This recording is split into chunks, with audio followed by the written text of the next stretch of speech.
नेताजी मुलायम सिंह यादव की भाभी और सपा राष्ट्रीय अध्यक्ष अखिलेश यादव की ताई संपदा देवी का आज निधन हो गया है और आज सुबह 3 बजे उन्होंने अंतिम सांस ली है। आपको बता दें, पिछले कई दिनों से अखिलेश यादव की ताई संपदा देवी जो है बीमार चल रही थी। सैफई मेडिकल कॉलेज में उनको भर्ती कराया गया था और आज सुबह 3 बजे उन्होंने आखिरी सांस ली है। इसके चलते अखिलेश यादव, पत्नी डिंपल यादव और पूरे परिवार के साथ 11 बजे सैफई पहुंच रहे हैं। आपको बता दें, मुलायम सिंह यादव के सबसे बड़े भाई रतन सिंह यादव की पत्नी थी संपदा देवी और वहीं शिवपाल सिंह यादव भी जो हैं वो सैफई पहुंच गए हैं। यूपी के बुलंदशहर पहुंचे हैं सूबे के डिप्टी सीएम केशव प्रसाद मौर्य। उनका उड़न खटाला पुलिस लाइन में उतर चुका है। जनप्रतिनिधि और विधायक और डीएम ने उनका स्वागत किया है। यहां से सीधा रवाना पार्टी कार्यालय के लिए ये जा चुके हैं, जहां पर 4 घंटे सूबे के डिप्टी सीएम बुलंदशहर में रहेंगे और अधिकारियों के साथ बैठक करेंगे। फिर पार्टी कार्यालय पर प्रतिनिधि और कार्यकर्ताओं के साथ महत्वपूर्ण बैठक बताई जा रही है। 2024 को लेकर डिप्टी सीएम का ये बुलंदशहर का दौरा है, जिसके लेकर पूरी तरीके से भाजपा कार्यकर्ता में जोश का मंत्र देने के लिए आएंगे, क्योंकि 2024 में बीजेपी पूरी ताकत के साथ पहले ही तैयारी में जुट चुकी है, जिसके लेकर फिर एक महत्वपूर्ण बैठक कलेक्ट्रेट में बताई गई है। कलेक्ट्रेट में तमाम अधिकारी रहेंगे और फिर उन पर प्रोजेक्ट जो यूपी सरकार के जो प्रोजेक्ट बुलंदशहर में काम कर रहे हैं उनमें निर्माणाधीन प्रोजेक्ट पर खुद जाकर निरीक्षण करेंगे और उनका गुणवत्ता की जाए। संजय शेखपुरिया को लेकर लगातार नित नए खुलासे हो रहे हैं। अगर हम बात करें एसटीएफ की, तो एसटीएफ की पूछताछ में कई चीजें निकलकर सामने आई हैं। मतलब कि बड़े पैमाने पर वो नेताओं के साथ, साथ ही साथ अधिकारियों के साथ संपर्क में था, लोगों को झांसा देता था कि वो उनके काम करा देगा। हालांकि एक गौरव डालमिया जो व्यापारी हैं, उनके पास से 6 करोड़ रुपए उसके एनजीओ में जमा कराने की बात पहले ही निकलकर सामने आई थी। साथ ही साथ 350 करोड़ रुपए से ज्यादा का लोन भी गुजरात की एसबीआई बैंक से उसने विभिन्न अपनी कंपनियों के नाम ले रखा है, जिसको लेकर उस बैंक की तरफ से भी उसको नोटिस जारी किए गए हैं। हालांकि अब जो चीजें निकलकर सामने आई हैं उसमें एक चीज जरूर साफ दिखाई दे रही है कि कहीं न कहीं वो नेताओं के संपर्क में भी था। वो ऐसे लोगों को भी झांसा देता था जिनसे वो कहता था कि अगर वो चाहेंगे तो वो उनको टिकट दिला देगा। लोकसभा और विधानसभा चुनाव के दौरान भी बड़े पैमाने पर टिकट दिलाने के वायदे शेरपुरिया की तरफ से किए गए थे। हालांकि ईडी पूरे मामले को लेकर जांच कर रही है। ईडी की टीम लखनऊ पहुंची है और अब वो एसटीएफ और साथ ही साथ यूपी पुलिस से केस डायरी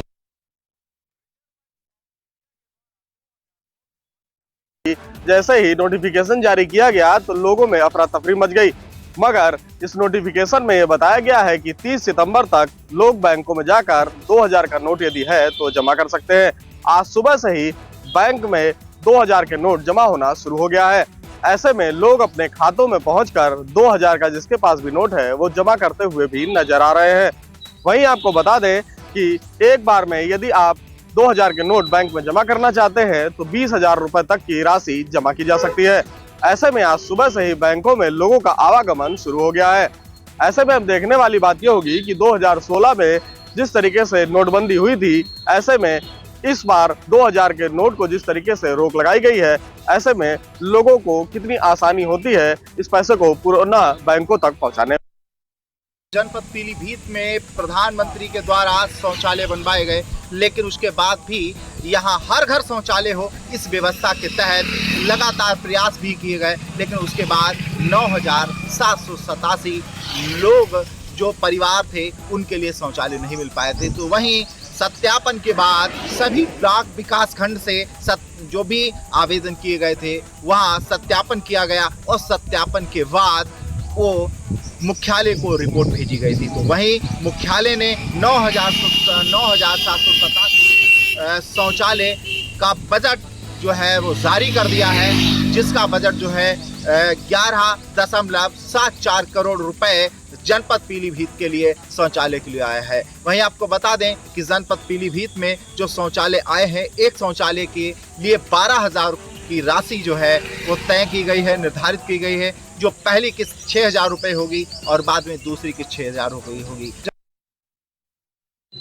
किस थाना क्षेत्र की रहने वाली हैं? करैनी थाना क्षेत्र के रहने वाले हैं। क्या है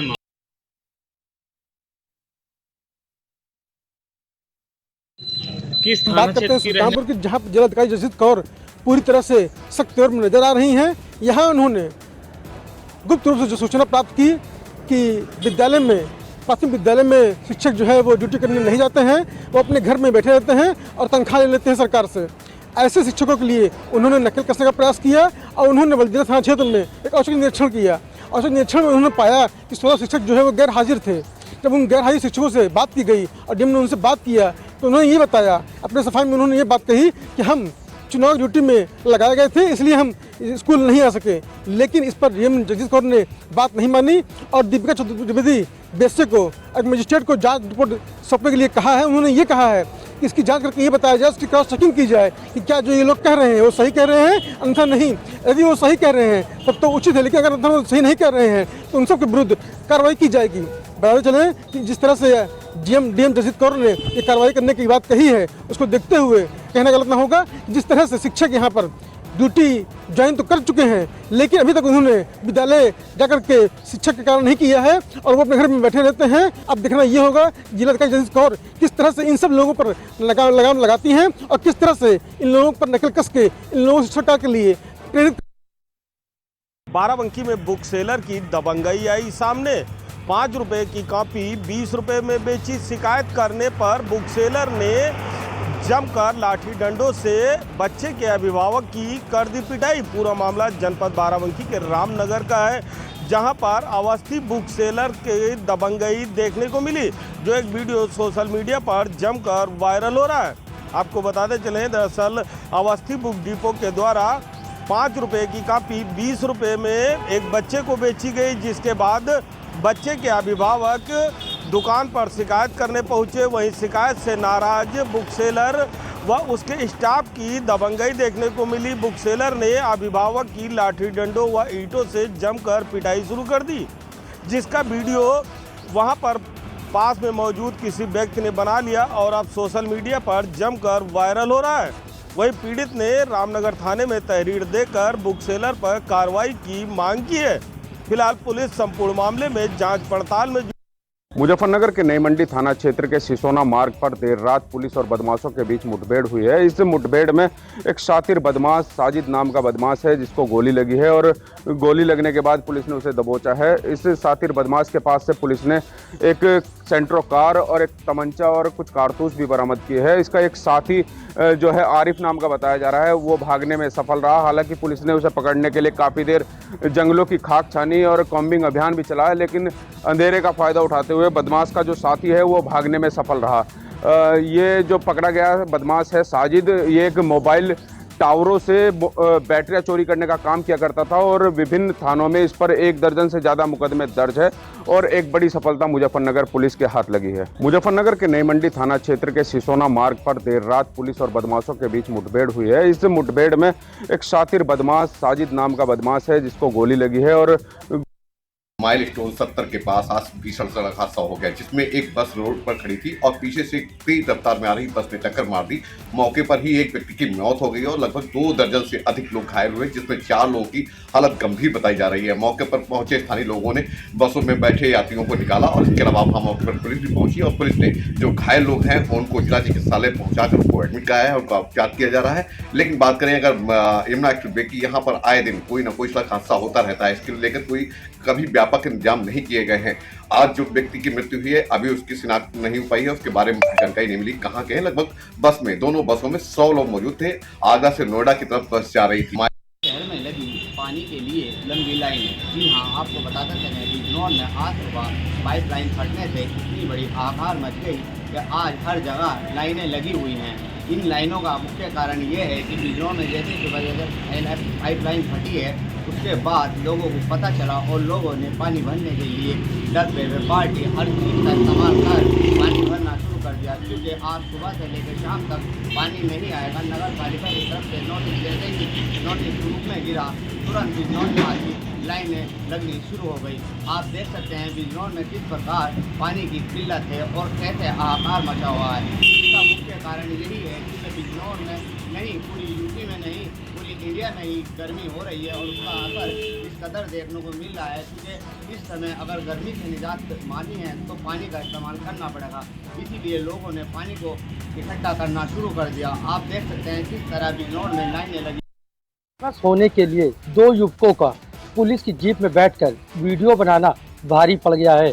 पुलिस की जीप में बैठकर रील बनाने पर 2 युवकों पर बजरिया थाने पर मुकदमा दर्ज हो गया है और उन पर कानूनी प्रक्रिया के तहत कार्रवाई भी की जा रही है। आपको बताते चले कि बजरिया थाने की जीप रिपेयर होने के लिए एक गैराज गई थी, जहां पर 2 युवक उस जीप पर बैठकर पूरे वीडियो बना रहे थे और उसको सोशल मीडिया पर डालकर फेमस होने के लिए सोशल मीडिया पर डाल दिया था। इस वीडियो की जानकारी जब पुलिस के आला अधिकारियों को हुई तो उसको संज्ञान लिया गया और जांच कराई गई। जांच में पता चला कि जो वीडियो वायरल हो रहा है वह बजरिया थाने की जीप है और रिपेयर होने के लिए गैराज गई थी। वहां पर ही दोनों युवकों ने उस पर बैठकर वीडियो बनाया है। इस पूरे मामले में जब एसीपी शीशम का साफ तौर पर कहना है कि पुलिस की जीप में वीडियो बनाने वाले दोनों युवकों की पहचान की जाए, इसमें एक की पहचान हो गई जिसका नाम फैजान बताया जा रहा है और बाकी दूसरे युवक के बारे में पता लगाया जा रहा है, जिससे कि दोनों पर कानून प्रक्रिया तक कार्रवाई की जा सके। तो फिलहाल इस पूरे मामले में दोनों खिलाफ बजरिया थाने में मुकदमा दर्ज कर लिया गया है और एक युवक जो पहचान हुए उसकी जल्द से जल्द गिरफ्तारी करने का प्रयास किया जाएगा। साथ ही उसके साथी दोस्त को भी गिरफ्तार कर लिया जाएगा जो उस वीडियो में साथ में शामिल है। एसीपी शीशम ने बताया कि इस तरह के वीडियो पुलिस की जीप में बैठ कर बनाने वाले पर कानूनी कार्रवाई होती रहेगी। कुछ बदमाशों द्वारा गोली मारकर हत्या कर दी गई। वही महिला सुबह हॉस्पिटल जा रही थी थेरेपी कराने के लिए, तो 2 अपराधी व्यक्ति बताए जा रहे हैं जिन्होंने उस महिला की रेकिंग करने के बाद दिन दिहाड़े सुबह 10 बजे उस महिला की गोली मारकर हत्या कर दी गई। तो कहीं ना कहीं इस घटना से पूरे शहर में और जो क्षेत्र है उसमें सनसनी माहौल बना हुआ है। वहीं एसएसपी और डीएम और तमाम आला अधिकारी एसओजी वहाँ लगाई गई है और उसके साथ साथ सभी को दिशा निर्देश दिए गए हैं कि इस जो घटना हुई है उस नावड़ किया जाए और ऐसे जो अपराधी चल रहे हैं उनके खिलाफ कानूनी कार्रवाई की जाए, क्योंकि पुलिस इस वक्त एक्टिव मूड में है। और पुलिस को सबसे बड़ी बात कही जाए, क्योंकि ये जो घटना है वो दिन दहाड़े है और पॉइस कॉलोनी जो तिलक नगर बताया जा रहा है वहाँ की ये घटना है, तो कहीं ना कहीं पुलिस के लिए बड़ी चुनौती की बात है।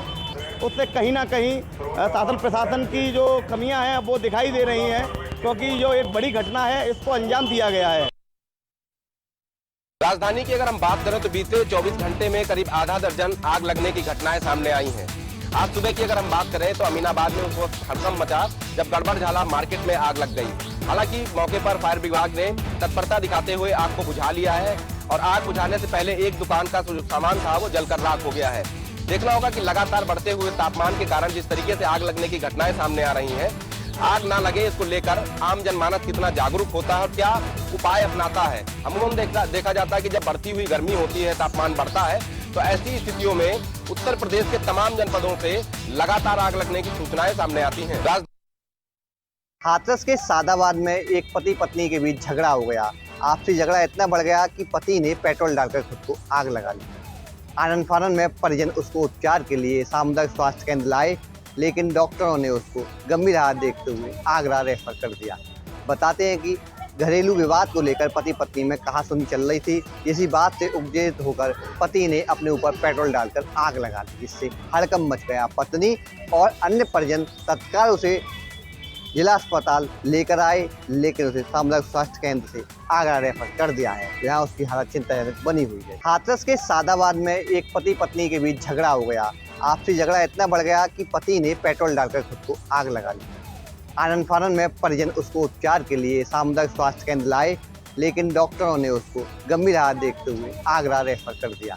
बताते हैं कि घरेलू विवाद को लेकर पति पत्नी में कहासुनी चल रही थी। इसी बात से उत्तेजित होकर पति ने अपने ऊपर पेट्रोल डालकर आग लगा दी, जिससे हड़कंप मच गया। पत्नी और अन्य परिजन तत्काल उसे जिला अस्पताल लेकर आए, लेकिन उसे सामुदायिक स्वास्थ्य केंद्र से आगरा रेफर कर दिया है, जहाँ उसकी हालत चिंताजनक बनी हुई है।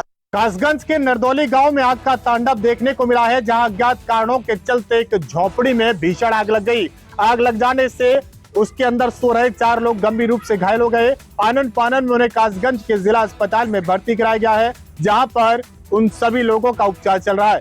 आपको बता दें, पूरा मामला सिकंदरपुर वैसे थाना क्षेत्र के गांव नरदौली का है, जहां पर एक रिहायशी झोपड़ी में अज्ञात कारणों के चलते भीषण आग लग गई। आग की चपेट में आकर घर के अंदर सो रहे 4 लोग गंभीर रूप से घायल हो गए। मौके पर पहुंची एम्बुलेंस द्वारा सभी घायलों को कासगंज के जिला अस्पताल में भर्ती कराया गया है। वहीं फायर ब्रिगेड की टीम और स्थानीय लोगों की मदद से आग पर काबू पाया गया है, लेकिन जब तक आग पर काबू पाया जाता तब तक हजारों रुपए का सामान जलकर राख हो गया। वहीं आपको बता दें इस पूरे मामले में घायलों का इलाज कासगंज के जिला अस्पताल में चल रहा है, जहां उनकी हालत गंभीर।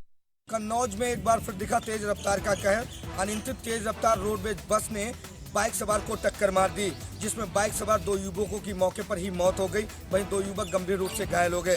हादसे के बाद ही स्थानीय लोगों द्वारा घटना की जानकारी पुलिस को दी गई। मौके पर पहुंची पुलिस ने घायलों को आनन फानन में प्राथमिक उपचार हेतु भर्ती कराया, वहीं मृतकों के सबको अपने कब्जे में लेकर उसे पोस्टमार्टम के लिए भिजवाया। हालांकि तेज रफ्तार गुरसाहेगंज कोतवाली क्षेत्र के सप्तीपुर गांव के पास ये तेज रफ्तार रोडवेज बस ने टक्कर मार दी, जिस पर एक बाइक पर 4 दोस्त सवार थे और वह होटल पर खाना खाने जा रहे थे कि तभी तेज रफ्तार रोडवेज बस ने पीछे से बाइक में टक्कर मार दी, जिससे 2 दोस्तों की मौके पर ही मौत हो गई, वहीं 2 दोस्त गंभीर रूप से घायल हो गए। हादसे के बाद मौके पर पहुंची पुलिस ने घायलों को आनन फानन में प्राथमिक उपचार हेतु अस्पताल में भर्ती कराया, वहीं मृतकों के सबको अपने कब्जे में लिया। वहीं मौके पर पहुंचे परिजनों में कोहराम मच गया। हालांकि गुस्साए ग्रामीण व परिजनों ने रोड NH 34 को जाम भी कर दिया। शहर के प्रतिष्ठित अस्पताल मधुराज में इलाज के दौरान एक मरीज की मौत हो गई। मरीज की मौत से गुस्साए परिजनों ने जमकर हंगामा किया। परिजनों का आरोप है कि 11 मई को उनका पेशेंट एक दुर्घटना में घायल हो गया था, जिसे इलाज के लिए अस्पताल में भर्ती कराया गया था। 3 दिन पहले मरीज को वेंटिलेटर में रखा और बोले इलाज चल रहा है, लेकिन 3 दिन पहले उसकी मौत हो गई थी और इलाज के नाम पर लाखों रुपए ऐंठ लिए गए। परिजनों को मरीज से मिलने तक नहीं दिया गया, ना ही देखने दिया गया। 3 दिन बाद आज अचानक ये कहा गया कि मरीज की मौत हो गई, जिससे गुस्साए परिजनों ने हंगामा किया और बवाल करने लगे। बवाल की सूचना मिलते ही स्वरूप नगर थाने की पुलिस मौके पर पहुंची और उत्तेजित परिजनों को शांत कराया और मामले की जांच के बाद कार्रवाई का आश्वासन दिया है। लेकिन पूरे मामले को लेकर परिजनों का कहना है कि पुलिस भी अस्पताल प्रबंधन मिली हुई है, इसीलिए कार्रवाई करने से बच रही है। फिलहाल काफ़ी देर हंगामे के बाद परिजनों को पुलिस ने शांत कराया है और कार्रवाई का आश्वासन देते हुए अस्पताल प्रबंधन के खिलाफ तहरीर मांगी है। परिजनों का कहना है कि तहरीर तो वह देंगे, अगर कार्रवाई नहीं होती है तो इसको लेकर के वह पुलिस के अधिकारियों से मिलेंगे और अस्पताल प्रबंधन के खिलाफ कार्रवाई की मांग करेंगे। कुशीनगर के एसपी धौल जायसवाल के निर्देश पे लगातार अवैध धंधा करने वाले लोगों के खिलाफ कार्रवाई हो रही है। इसी क्रम में आज पुलिस पशु तस्करों और पुलिस के बीच में मुठभेड़ हुआ। मुठभेड़ के दौरान 2 पशु तस्कर घायल हो गए। हालांकि घायल पशु तस्करों के पास से लगभग 6 गोवंश भी बरामद किए गए हैं और एक पिकअप के अलावा कई अन्य सामान भी बरामद हुआ है। आज कुशीनगर के कप्तानगंज के हसनगंज भ्यूरा के पास पुलिस को यह सूचना मिली कि 2 पशु तस्कर एक पिकअप में वाहन में लगभग 6 गोवंश लेके जा रहे हैं। हालांकि पुलिस के सूचना जैसे मिली उस पर पुलिस ने तत्परता दिखाते हुए जनपद के लगभग आधा दर्जन से ऊपर थाने के पुलिस और जिले के स्वाट टीम ने मौके पर पहुंचा और घेराबंदी की। इस दौरान पशु तस्करों के तरफ से फायरिंग किया गया। उसका जवाबी कार्रवाई करते हुए पुलिस के द्वारा पशु तस्करों के ऊपर भी कार्रवाई किया गया, जिसमें 2 पशु तस्कर सदर आलम और विकी नाम का जो पशु तस्कर थे वह घायल हो गए और उनके पैर में गोली भी लग गई। हालांकि पुलिस इनके पास से 6 गोवंश भी बरामद किए और साथ ही एक पिकअप वाहन के अलावा 2 कारतूस, 2 तमंचे के अलावा अन्य पशु क्रूरता अधिनियम में प्रयोग किए जाने वाले अन्य सामान को भी पुलिस ने बरामद कर आगे की कार्रवाई में जुट गई है। कुशीनगर की एसपी धौल पुलिस ने करीब 11 लाख रुपए की शराब का नष्टीकरण किया है। आपको बताते चले कि पिछले वर्षों में 25 मामलों में पुलिस ने करीब 2200 लीटर शराब को बरामद किया था, जिसे कोर्ट के आदेश और एसीपी के निर्देशन अनुसार बरहन में जेसीबी से गड्ढा खुदवाकर उसका नष्टीकरण कराया गया है। नष्टीकरण शराब की अनुमानित कीमत लगभग 11 लाख रुपए बताई जा रही है, जो कि पुलिस ने पिछले वर्षों में 25 मामलों में बरामद की थी। आगरा की थाना बरहन पुलिस ने करीब 11 लाख रुपए की शराब का नष्टीकरण किया है। आपको बताते चले कि पिछले वर्षों में 25 मामलों में पुलिस ने करीब 2200 लीटर शराब को बरामद किया था, जिसे कोर्ट के आदेश और एसीपी के निर्देशन अनुसार बरहन में जेसीबी से गड्ढा खुदवाकर उसका नष्टीकरण कराया गया है। नष्टीकरण शराब की अनुमानित कीमत लगभग 11 लाख रुपए बताई। इस वक्त हमें आरपीएस स्कूल के सामने इस स्कूल में पढ़ने वाले 12वीं के छात्र की कल यहाँ पर 2 युवकों ने गोली मारकर हत्या कर दी। हत्याकांड के पीछे जो वजह बताई जा रही है वो बताई जा रही है प्रिंस का एक लड़की से प्रेम प्रसंग था। उसी बात को लेकर के एक दूसरा स्कूल में पढ़ने वाला उसका सहपाठी उससे नाराज था। उसने 2 युवकों को, यही गांव के 2 युवक हैं, उनको 5,000 रुपए की सुपारी दे करके कहा कि तुम इसकी हत्या कर दो। वो दोनों युवक यहाँ स्कूल में आए, स्कूल में आने के बाद उसको ले गए और वहाँ पर तमंचे से एक गोली मार दी, जहाँ पर उसकी मौत हो गई। मौत के बाद जो ग्रामीण थे वो दोनों युवकों के पीछे भागे, बदमाशों के पीछे भागे। बदमाशों को थोड़ी दूर जाकर के यहाँ पर पकड़ लिया गया और पकड़ने के बाद पुलिस को दे दिया गया। उन्होंने जो बताया इस घटनाक्रम में कि जो एक लड़का जो इसी स्कूल का पढ़ने वाला है, उसने इस लड़के की सुपारी इनको 5,000 रुपये में दी थी। किस तरीके से स्कूल में पढ़ने वाले छात्र भी अब सुपारी देकर के हत्या कराने लगे हैं, ये अपने आप में बड़ा विचित्र है। नशा किस हद तक खराब होता है यह देखने को मिला कल रात में एक आदमी नशा करके आता है और घर में आने पे बिजली उसको खराब मिलती है। वो अपने पत्नी से पूछता है कि ये लाइट क्यों खराब है। पत्नी कहती है कि मुझे नहीं मालूम है। और इसी बात पे नशे में व्यक्ति इतना क्रोधित हो जाता है कि वो अपने पत्नी को लगता है मारने पीटने, और वहीं पे एक धारदार हथियार उसके हाथ में आता है, उसको लेके वो दौड़ा लेता है। और इसी क्रोध में, नशे के क्रोध में ही वो पत्नी पे धारदार हथियार से वार कर देता है।